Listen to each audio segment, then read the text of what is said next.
Estuvimos en la última ocasión, hermanos, viendo las cualidades de la personalidad, que el Espíritu Santo reúne las condiciones o las cualidades de una persona, que en ese momento estuvimos ya estudiándolas. Y es que el Espíritu Santo tiene la capacidad de tomar decisiones, el Espíritu Santo tiene raciocinio, el Espíritu Santo experimenta emociones, de tal manera que el Espíritu Santo es una persona. No es una influencia positiva, como dice la gente. Otros dicen que son buenas vibras. No es la fuerza activa de Dios, como dicen otras corrientes. No es algo, sino que es alguien, porque es una persona.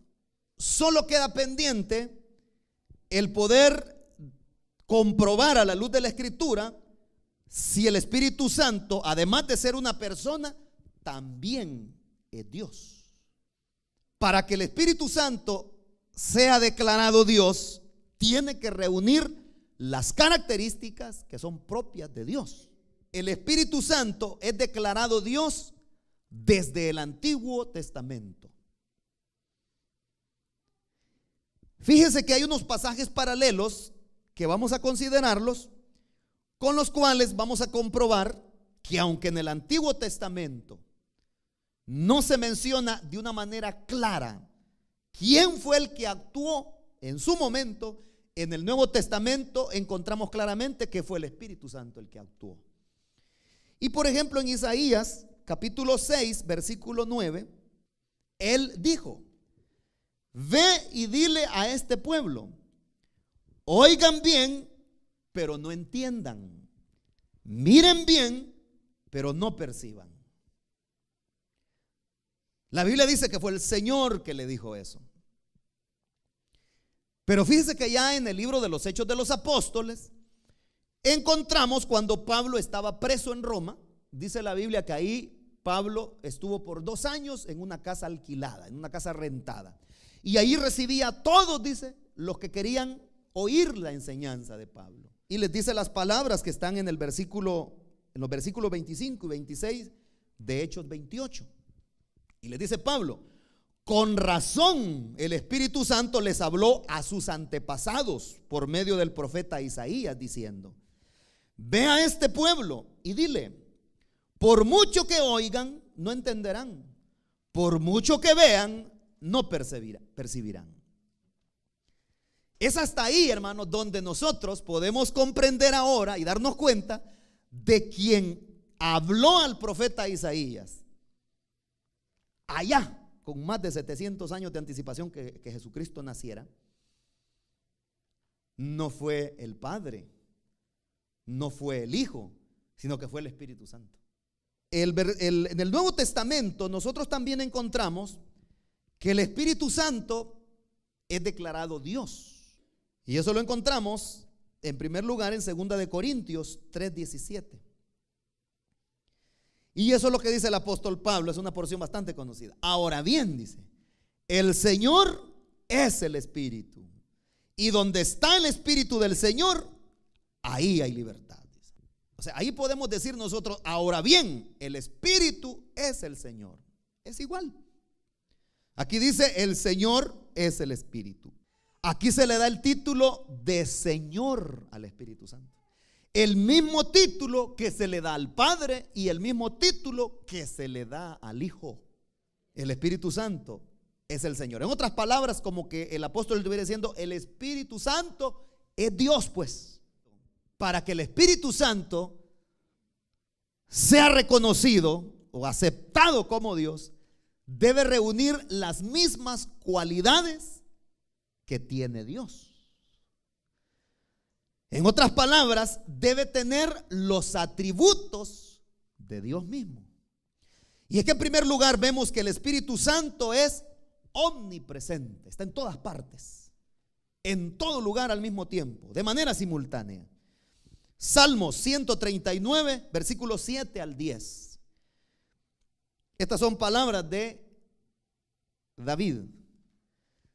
Y le dice al Señor: ¿a dónde podría alejarme de tu espíritu? Le dice. ¿A dónde podría huir de tu presencia? Si subiera al cielo, ahí estás tú. Si tendiere mi lecho en el fondo del abismo, también ahí estás ahí. Si me elevara sobre las alas del alba y me estableciera en los extremos del mar, aún allí tu mano me guiaría, me sostendría tu mano derecha, le dice. Pero le dice: ¿a dónde podría esconder yo de tu espíritu? Le dice. Y pone algunos lugares donde se podría esconder el ser humano. ¿A dónde? ¿En el cielo? No, hombre, ahí estás tú, le dice. En el fondo del abismo, o sea, lo más profundo de la tierra. De tal manera, no, ahí estás tú estás ahí, le dice. Sobre las alas del alba, ahí estás tú, le dice. No hay lugar donde el Espíritu de Dios no esté, porque Él es Dios, Él es omnipresente. El Espíritu Santo es omnisciente. No le voy explicando ya esos términos porque ya se los expliqué. ¿Qué es omnisciencia? ¿Qué es omnipresencia? Ya usted los debe saber como el ABC. Y en 1 Corintios 2:7 dice el apóstol Pablo: ahora bien, dice, Dios nos ha revelado esto por medio de su Espíritu, pues el Espíritu lo examina todo hasta las profundidades de Dios. Está diciendo el apóstol, ya expliqué esos versículos la semana pasada, pero como estamos comprobando la omnisciencia del Espíritu Santo, podemos ver aquí de que Dios dice, a través de su Santo Espíritu nos ha revelado su voluntad. No hay nada que tenga que ver con nuestro bienestar que Dios nos lo haya ocultado. Nada. Por eso usted no cree, hermanos, de que en la televisión cristiana o en las radios cristianas dicen: tengo una nueva revelación. Andan diciendo algunos que tienen nuevas revelaciones. No, ¿cuál revelación? La revelación de Dios está completa en su palabra. Que dejen de mentiras. Embusteros son. Una nueva revelación, dicen. No, hermanos, si es nuevo no es bíblico, y si es bíblico no es nuevo. ¿Me entendió? Sí, hermano, si alguien le dice: traigo una novedad, entonces no es bíblico, ni es de Dios, por supuesto. Porque no es así. Dice que el Espíritu Santo todo lo examina, o sea, todo lo sabe. No hay nada que el Espíritu Santo no pueda saber. Él examina lo profundo del corazón humano, pero también examina lo profundo de Dios, porque Él es Dios. Todo lo sabe. Pero el Espíritu Santo también es omnipotente, o sea, todo lo puede, pues. Y eso lo dice Génesis 1:2. La tierra, dice, era un caos total. Las tinieblas cubrían el abismo y el Espíritu de Dios iba y venía sobre la superficie de las aguas, dice. Lo que sucede es de que el Espíritu Santo estaba presente. Y dice que el Espíritu Santo iba y venía sobre la superficie de las aguas. O sea, porque Él todo lo puede. Él es omnipotente. Pero el Espíritu Santo también es eterno, que es otra cualidad o atributo del Dios Santo. Hechos 9:14 dice: si esto es así, ¿cuánto más la sangre de Cristo, quien por medio del Espíritu eterno se ofreció sin mancha a Dios, purificará nuestra conciencia de las obras que conducen a la muerte, a fin de que sirvamos al Dios viviente? Dice Pablo. Fíjese que en la Biblia encontramos la igualdad perfecta que el Espíritu Santo tiene con el Padre y el Hijo en la participación de los grandes eventos. Ya le adelanté algunos, como en el caso de la creación y en el caso de la obra expiatoria de Cristo.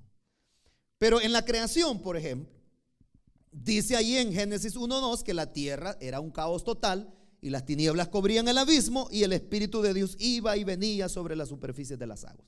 Eso ya se lo estuve explicando. Vemos la participación del Espíritu Santo juntamente con el Padre y el Hijo en la obra creadora. pero también en el bautismo de Jesús, algo que ya también se lo adelanté. Y eso es lo que dice Mateo 3, 16 y 17.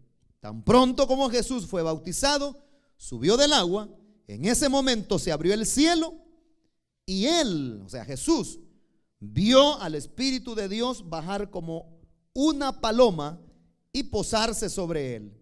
Y una voz del cielo que decía: este es mi Hijo amado, estoy muy complacido con él. Ahí están las tres personas de la Trinidad participando en ese evento glorioso que fue el bautismo del Señor Jesús. Dice la Biblia que fue el Espíritu Santo el que lo guió hasta el desierto. Eso es lo que dice Mateo 4, 1. Luego dice: el Espíritu llevó a Jesús al desierto para que el diablo lo sometiera a tentación. Dice. O sea, de tal manera fue poseído Jesús del Espíritu Santo, que dice que el Espíritu Santo fue el que lo llevó. Porque era necesario que el Señor pasara por tentaciones. ¿Por qué? ¿Y de qué otra manera nos podría comprender Él a nosotros cuando somos tentados? Si Él mismo fue tentado. Dice la Biblia que Él fue tentado en todo, dice. Pero la diferencia entre Él y muchos creyentes es que Él no pecó. Podemos nosotros seguir esculcando o escudriñando la Escritura y vamos a darnos cuenta que hay suficiente prueba bíblica, suficientes bases bíblicas que nos demuestran que el Espíritu Santo no solamente, como he dicho, es una persona porque posee las características tales de un ser, una persona, sino que además el Espíritu Santo es Dios. Por eso, hermanos, cuando el Espíritu Santo nos consuela, debemos de estar presentes, tener presente que es Dios mismo el que nos está consolando. Cuando el Espíritu Santo nos redarguye, nos hace sentir mal por algo que nosotros, nos reprende por algo que nosotros hayamos hecho mal, debemos de tener cuenta que es Dios mismo el que lo está haciendo, porque Él es Dios. Y también, como dice el apóstol Pablo, tener cuidado, como le dice a los romanos, de no enojar al Espíritu Santo o de contristarlo. Como ya estuvimos viendo en la parte primera, en la semana pasada, cuál es la labor que el Espíritu Santo hace hoy en día en medio de la iglesia. El Espíritu Santo habla, el Espíritu Santo consuela, el Espíritu Santo santifica a la iglesia, el Espíritu Santo ha venido para guiarnos, como el Señor Jesucristo dijo, a toda verdad y a toda justicia. Pero también en la Biblia nosotros encontramos que el Espíritu Santo vino para dar testimonio de Jesucristo. O sea, para guiarnos a Jesucristo. El Espíritu Santo no ha venido para ser el protagonista Él en la iglesia. Es otro detalle que está sucediendo hoy en día en los movimientos pseudopentecostales. ¿Qué dicen? Nombre, vamos a honrar al Espíritu Santo, vamos a adorar al Espíritu Santo, y yo no estoy diciendo que sea malo orar o pedirle al Espíritu Santo. El punto es que no es esa la función del Espíritu Santo. La función del Espíritu Santo es guiarnos a Cristo. El Señor Jesucristo dijo: cuando Él venga, dijo, Él me glorificará a mí, dijo. Pero hoy en día muchos movimientos se le está dando énfasis al Espíritu Santo y a Jesús se le apartó ya se le hizo a un lado. Y acuérdese que quien murió en la cruz por nosotros es Jesús. Y el Espíritu Santo no está interesado, hermanos, en que nosotros lo pongamos a Él en el lugar de Cristo. No, la labor de Él es estar detrás del telón, guiándonos a Cristo. Y uno lo puede ver, a diario puede ver eso, hermanos. En libros, en predicaciones, en la televisión, en programas radiales, en revistas, en movimientos, hermanos, donde además de decir que le atribuyen al Espíritu Santo las payasadas que hacen y los shows que montan, dicen: es el Espíritu Santo el que está haciendo eso. Esa es una blasfemia. Porque cuando uno ve eso, son desórdenes, hermanos. Desórdenes de gente que ladra como perro, por ejemplo. De personas que les agarra esquizofrenia, o sea, locuras. Dicen que es el Espíritu Santo. Tantas locuras, hermanos. El centro de la iglesia es Jesucristo. El Espíritu Santo de Dios nos guía a Jesucristo, nos santifica, nos redarguye, nos purifica. Esa es la obra que el Espíritu Santo hace. Y Él ha venido para consolarnos, para guiarnos, para enseñarnos, como estuvimos estudiando ya. Nos enseña todo acerca de Cristo. O sea, un maestro bíblico que dice ser guiado por el Espíritu de Dios no va a enseñar lo contrario, sino que va a enseñar a Cristo, de Cristo, porque eso es lo que el Espíritu Santo hace. Él me glorificará a mí, dijo el Señor, y no hablará de su propia cuenta, dijo el Señor. Está bien claro, ¿verdad? Eso dijo el Señor que habría de ser el Espíritu Santo en la iglesia. De tal manera que el que tenga oídos, oiga lo que el Espíritu Santo dice. Porque Él nos habla acerca de Jesucristo.